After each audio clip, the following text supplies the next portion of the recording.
నిన్ను చూస్తుంటే నా మనసుకి సంతోషం కలుగుతున్నది. అంటే నువ్వు రావణుడువు కాదేమో అనుకుంటున్నాను. అయితే నరవానరులకు సఖ్యమెలా కలిగింది? ఆయన అవయవ నిర్మాణమంతా కళ్ళకు కట్టేలా చెప్పు అని ప్రశ్నించింది. అప్పుడు హనుమ, అమ్మా, రామభద్రుడు పద్మదళ విశాల నయనాలతో సర్వలోక మనోహరంగా ఉంటాడు. దయాహృదయుడు, సూర్యసమ తేజస్వి, పృథ్వీకున్నంత ఓరిమి ఉంది.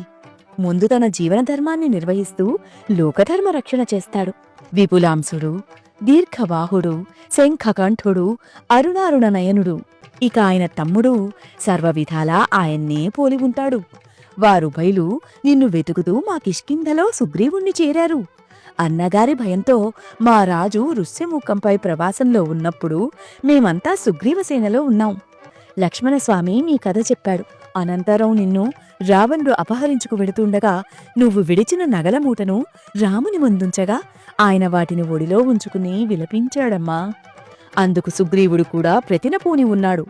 అనంతరం వానరులందరూ కలిసి అన్ని దిశలకు నిన్ను అన్వేషించడానికి బయలుదేరారు.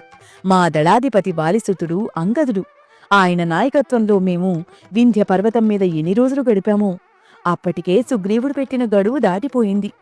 అంగదుడు తీవ్రంగా రోదిస్తున్నప్పుడు భయంకరమైన పెద్ద పక్షి వచ్చింది. ఆ పక్షి జటాయువుకు సోదరుడైన సంపాతి. మా మాటల్లో జటాయువు మరణవార్త విని తన సోదరుణ్ణి చంపినవాడు ఎవడని అడిగాడు. మేము రావణుడు అని చెప్పగా ఆ పక్షి విచారించి నీ వర్తమానం చెప్పాడు. ఉత్సాహంతో సముద్ర తీరానికి బయలుదేరి విశాల సాగరాన్ని నేను దాటి వెతుకుతానని మా వారందరికీ ధైర్యం చెప్పి నేను బయలుదేరాను. రాత్రంతా లంకానగరం మూలమూలలా వెతికాను. రావణుణ్ణి చూశాను. ఇలా నిన్ను చూడగలిగాను. ఇప్పుడు నన్ను విశ్వసించగలవా తల్లి? నా కథ కూడా చెబుతాను విను. పర్వతాలలో శ్రేష్టమైన మాల్యవంతం మీద మా తండ్రి కేసరి ఉండేవాడు.